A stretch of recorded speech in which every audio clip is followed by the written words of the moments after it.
여러분 안녕하세요. 베리즈에게 유슬기입니다. 자, 여러분들 이번 시간은요. 저희 전산세무 2급이요. 여러분들 응시하셨나요? 자, 응시를 하고 기다리시면서 이 영상을 보실 수도 있고요. 아니면 합격자 발표 이후에 보실 수도 있을 것 같은데요. 자, 제가 지금 가지고 온 제일 첫 번째 화면은 합격자 발표일에 이렇게 이제 합격자 발표의 버튼에 활성화가 된 거죠.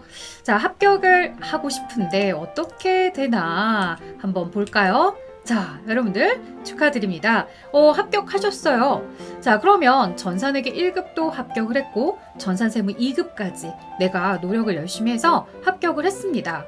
자, 그런데 이렇게 이제 합격 이후에 나는 어떤 코스를 타야 할까 고민을 하고 계신다는 거죠. 자, 그래서 여러분들께 미리 가져왔어요. 자, 다음 코스 뭘 탈까요? 제일 첫 번째로 가장 흔히들 이제 선택을 할 수 있는 게 전산세무 1급입니다. 자, 그런데 여러분들 전산세무 1급을 하시는 분들이 그렇게 많을까요? 물론 과거보다는 응시생이 확실히 늘어났고요. 응시생이 늘어나고 있다는 건 그만큼 취업의 문이 높기도 하겠지만요.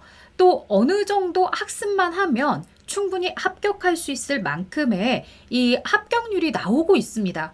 과거에 막 1%, 5% 미만의 합격률이 나오는 경우도 있었지만 지금 최근에 연도에 이제 시행된 걸 보면은 대부분 이제 10% 넘고요. 15%가 넘어가는 경우들도 있죠. 그래서 세무 1급을 이제 취득했다는 이야기들이 종종 들리고 하니까 세무 1급 준비하시는 분들도 있을 것 같아요. 자, 그다음 이제 TAT 2급으로 가시는 분들도 있습니다. TAT가 뭐야? 라고 하실 텐데 이 더존 스마트 A로 보는 시험이죠. 우리가 전산회계 1, 2급, 전산세무 1, 2급 이렇게 급수를 나눠 놓은 것처럼요. 여기도 FAT 1, 2급, TAT 1, 2급 이렇게 되어 있어요. 그래서 전산세무 2급의 난이도가 TAT 2급이에요. 대부분의 이제 사람들은 내가 전산세무 2급을 했기 때문에 기출문제 몇 개 풀어보고 TAT 2급을 시험 봐야지 라고 생각을 하고요. 실제로 그렇게 해서 많은 분들이 합격을 하기도 합니다. 자, 그 다음 이제 재경관리사로 아예 코스를 바꿔버리는 거죠. 실무를 병행하고 있던 이런 자격증 시험들을 조금 내려놓고 완전히 올 이론으로 가는 겁니다. 그래서 재경관리사 쪽으로 가서 조금 더 이론을 탄탄하게 다지시는 분들도 있을 거예요. 자, 여기까지는 이제 여러분들 모두 다 흔하게 생각하셨을 것 같고요. 마지막 제가 네 번째 가져온 것은 ERP 정보관리사입니다. ERP 정보관리사 누가 쳐줘? 라는 이야기들 정말 많이 들으셨을 건데요. 실제로 여러분들 채용 공고를 조금 살펴보시면 이런 이야기도 사실 누군가의 개인적인 의견일 뿐이지 객관적 데이터에서는 또 맞지 않는 이야기일 수 있다는 거예요. 자, 제가 1번부터 4번까지만 이렇게 가지고 왔지만 IFRS 관리사라는 자격증을 따는 분들도 있을 거고요. 신용분석사를 따는 분들도 있을 거예요. 그런데 저는 오늘 이렇게 4가지 코스 정도로 이야기하려고 합니다. 자, 채용 공고 오늘 제가 촬영하는 날짜가요. 이제 3월 말일 정도쯤 돼요. 사실은 합격자 발표도 나기 전에 미리 여러분들 보여드리고 싶어서 찍고 있는데 이런 이제 채용 공고 잡코리아 들어가서 막 무작위로 그냥 세무회계 쪽 자격증 관련 자격증들 뭘 우대하는지 쭉 채용 공고를 살펴보았거든요. 세무법인 같은 경우들은요. 확실히 전산세무 1급, 전산세무 2급 해서 이제 전산세무 1급까지도 우대사항으로 넣고 있죠. 자, 그 다음에 회사 명칭은 가져오지 않았어요. 여러분들이 이제 원하는 회사들은 사실 굉장히 니즈가 다양하고 있기 때문에 그리고 제가 지금 보여드리는 이 회사들의 채용 공고가 사실 여러분들이 합격자 발표 나고 나서 내가 입사 지원을 할 때에는 없을 회사이기도 해요. 제가 가지고 온 이유는 여러분들에게 보편적으로 이 시장에서 회계를 알고 있다, 회계에 대한 자격증을 땄다라고 한다면 어느 정도까지의 요구를 하고 있는지 보려고 합니다. 자, 여기 보시는 것처럼 이제 IFRS 관리사, 재경관리사, 전산회계, 그 다음에 이제 세무회계 1급 이렇게 우대하는 경우들도 있죠. 자, 그 다음에요. ERP 정보관리사 회계 1급, 그 다음 전산세무 2급 이렇게 우대를 하는 경우도 있어요. 자, 그리고 전산세무 2급, 전산회계 1급 이런 경우들도 있고요. 자, 전산세무 2급, 전산회계 1급 있지만 ERP 회계 정보관리사 이렇게 되어 있는 경우들도 있죠. 자, 그 외에도요. 전산세무 1급을 우대하고 있는 회사들도 있고요. 그 다음 여러분들 보시는 것처럼 전산세무 2급, 전산회계 1급, 그리고 마지막 재경관리사까지. 자, 그 다음에 요즘 조금 특이한 경우인데요. 많은 회사들이 그런 건 아닌데 아주 극히 일부 회사들이 CPA는 사실 2차까지 있어서 2차를 합격해야 CPA가 되잖아요. 근데 CPA 1차까지 합격한 사람들도 우대해 주는 경우가 아주 드물지만 있긴 있더라고요. 근데 사실 저희가 CPA 1차를 준비해서 회사를 가야지라는 생각들은 거의 대부분 안 하시죠. 이건 내가 CPA를 해야 돼라고 오랜 시간 준비하셨다가 미끄러지신 분들이 취업을 뒤늦게 하려고 할 때 해당되는 이야기일 거예요. 나처럼 애초에 포커스가 취업이다라고 한다면 재경관리사, 기업회계, 전산회계 이쪽에 조금 더 내가 치중을 해서 학습을 하고 있겠죠. 자, 그 외에도 이제 IFRS 관리사, 재경관리사 이런 내용들, 자, 결국에 또 ERP 관리, 정보관리사, AT 자격증, 마지막 재경관리사까지 이런 자격증들을 우대하고 있더라고요. 자, 제가 이렇게 자격증들 가지고 이제 쭉 우대사항만 본 거예요. 제가 자격증 강의를 주로 하다 보니까 다른 조건들, 뭐 토익이라든가 외국어 능력이라든가 이런 거 다 제외하고요. 그냥 단순하게 자격증만 보았을 때 우리가 좀 눈여겨봐야 되는 자격증들이 있었던 거죠. 여러분들이요, 아마 이제 준비를 하시면서 내가 뭘 해야겠다라고 하실 때 제일 먼저 이제 눈에 들어오는 게 재경관리사였을 거예요. 많이들 하는 코스이기도 합니다. 전산회계, 전산세무 하시다가요, 전산세무 2급까지만 보시고 재경관리사로 많이들 넘어가요. 그 이유가 전산세무 1급을 넘어가자니 이 합격률도 너무나 부담스럽고 학습에 대한 양도 법인세가 들어간다고 하니까 괜히 걱정이 되는 거죠. 그래서 아예 재경관리사를 타고 오시는 건데요. 자, 뭐 저는 반반입니다. 재경관리사를 갔다 전산세무 1급을 오는 경우도 나쁘지 않다고 봐요. 재경관리사를 어쨌든 취득을 하니까. 하지만 전산세무 1급을 바로 투입이 된다고 해서 그게 나쁘냐? 아니죠. 전산세무 2급 갔다가 당연히 그 위에 상위 레벨인 전산세무 1급 가는 것도 당연히 괜찮습니다. 자, 그래도 이제 많이들 재경관리사를 가는 이유가 전산세무 1급에 대한 이 불합격에 대한 두려움 때문에 조금 더 합격률이 조금 높은 재경관리사 쪽으로 간 거죠. 자, 제가 2022년도에요. 재경관리사 시험을 싹 다 봤어요. 싹 다 봤고 사실은 이 재경관리사에 대한 강의를 의뢰받고서 책을 집필하기 위해서 그 21년도 12월 시험부터 시작해서 23년도 최근에 3월달 시험까지 22년도는 물론이며 다 봤거든요. 자, 과거에는 이제 기출문제 형태로 계속해서 문제만 풀어보면 합격하는 정도다라는 이야기가 있었어요. 그래서 기본 이론이 잘 되지 않은 상태에서 단순하게 계속 문제만 푸는 거죠. 그래서 합격하시는 사례들이 많았는데 22년도에는 약간 그걸 뒤집어 버렸어요. 그래서 어떻게 뒤집어 버렸냐면 내가 개념 이론을 알지 못한 상태에서 문제만 계속 반복해서 풀어서 합격하는 거 사실은 어려웠죠. 신규 유형들이 조금 더 아주 독특하게 들어가 있었고요. 세무회계 같은 경우는 좀 우리가 스쳐 지나갈 만한 그런 내용들까지도 디테일하게 시간, 날짜, 퍼센트 이런 거 가지고서 약간씩만 바꾸어서 문장을 바꿔내니까 많이들 세무회계 쪽에서 과락이 나기도 했었어요. 자, 여기는요 이제 각 40문항씩 시험이죠. 이론으로만 구성이 되어 있고요. 모두 과목마다 70점 이상을 맞으셔야 돼요. 이 평균 70이 아니에요. 과목마다 모두 다 전체 과목이 70점 이상이 되어야지만 합격이 되는 겁니다.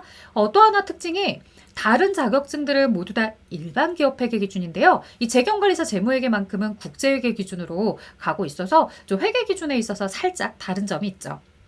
자, 전산세무 1급은 여러분들도 잘 아시죠? 전산세무 2급 범위는 당연히 포함하고 있어요. 그래서 사실 세무 2급을 여러분들이 한 번에 70점에 딱 붙으신 분들보다는요. 한 번에 붙더라도 고득점으로 80점, 90점 이상을 맞는다거나 아니면 오랜 시간 전산세무 2급을 자꾸 떨어져서 내가 계속 보고 계속 봐서 이제 지겨워 할 때까지 보신 분들에게는 아무래도 유리한 시험이긴 합니다. 왜냐하면 이 아래 기초가 탄탄해져 있기 때문에.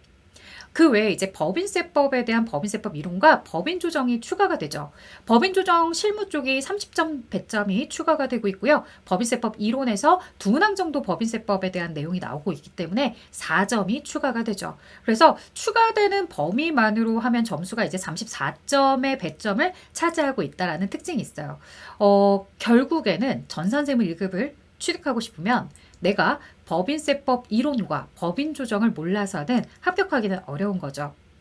자, 이 법인세법을 많이 어려워하는 이유는 사실 회계에 대한 기초가 조금 견고하지 못하고 불안한 상태의 수험생들이 법인세법 내용 학습을 할 때 이해하는 시간들이 조금 걸려요. 그래서 법인세법 어려워, 힘들어, 유보가 뭐야, 사회유출이 뭐야 이러면서 이제 많이들 어려워하시는데 차근차근 잘 배우면 이것도 뭐 특별하게 전산세무 2급까지 잘 넘어오신 분들이라면 어렵지 않게 할 수 있습니다. 자, 그 다음 이제 TAT 2급을 갈게요. 사실 TAT 1급도 있긴 한데요. 전산세무 2급 갔다가 TAT 1급 가는 거 저는 별로 추천하는 코스는 아니에요. 어차피 그럴 것 같으면 전산세무 1급 하시고 TAT 1급으로 넘어가셔라 라고 해요.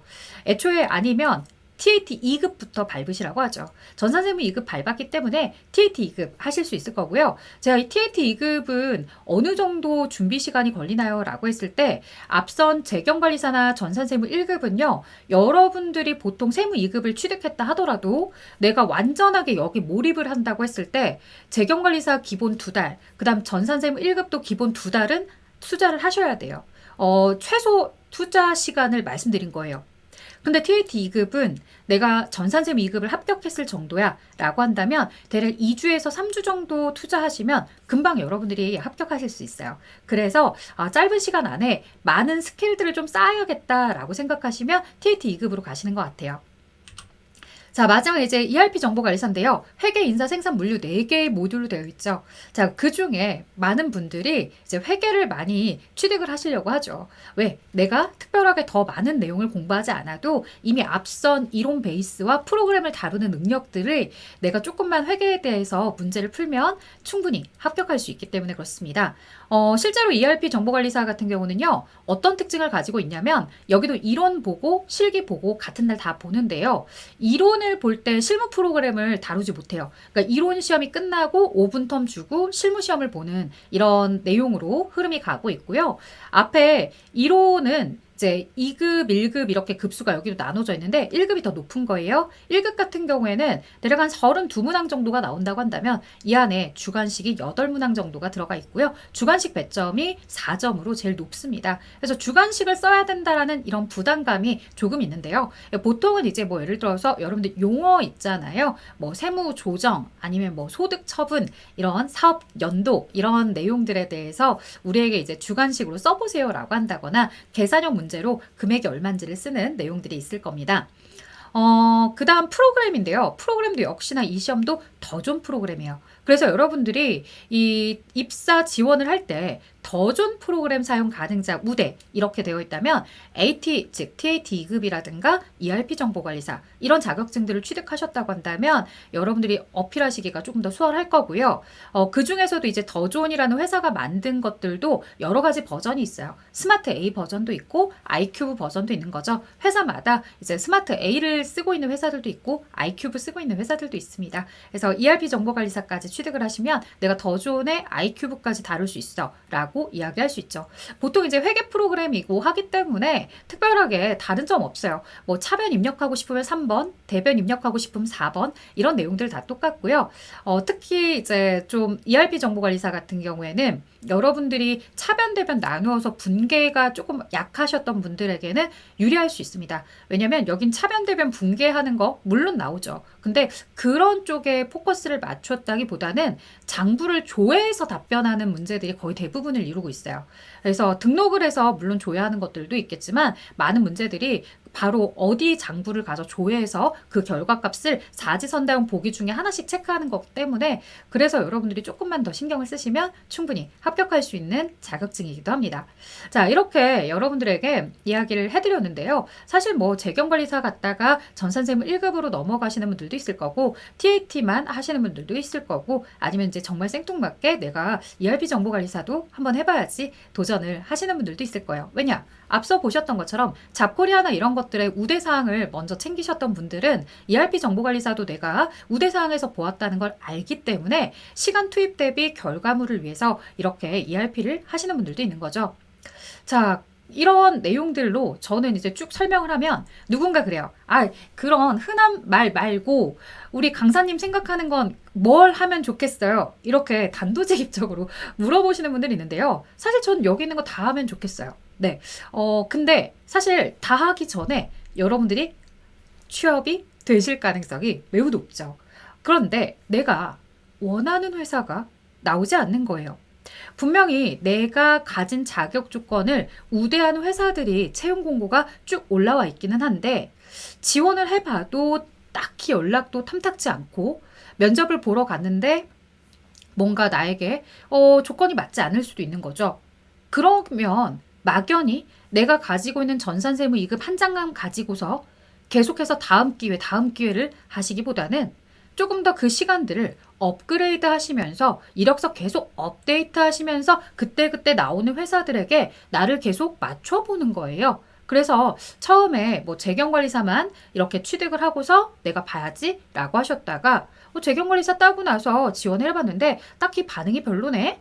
혹은 내가 원하는 회사가 없어 라고 한다면 전산세무 1급도 준비해 보시는 거고 전산세무 1급 준비해 봤는데 아직도 내가 원하는 회사를 찾지 못했어. 그러면 TAT 이런 자격증, ERP 정보관리사 이렇게 이제 순서대로 혹은 순서를 바꿔서 내 능력 범위 안에서 내가 조금 어려운 거보다는 쉽게 가고 싶어 라고 한다면 거꾸로 AT 시험이나 ERP 시험 하신 다음에 재경관리사나 전산세무 1급 이렇게 넘어오실 수도 있는 거죠.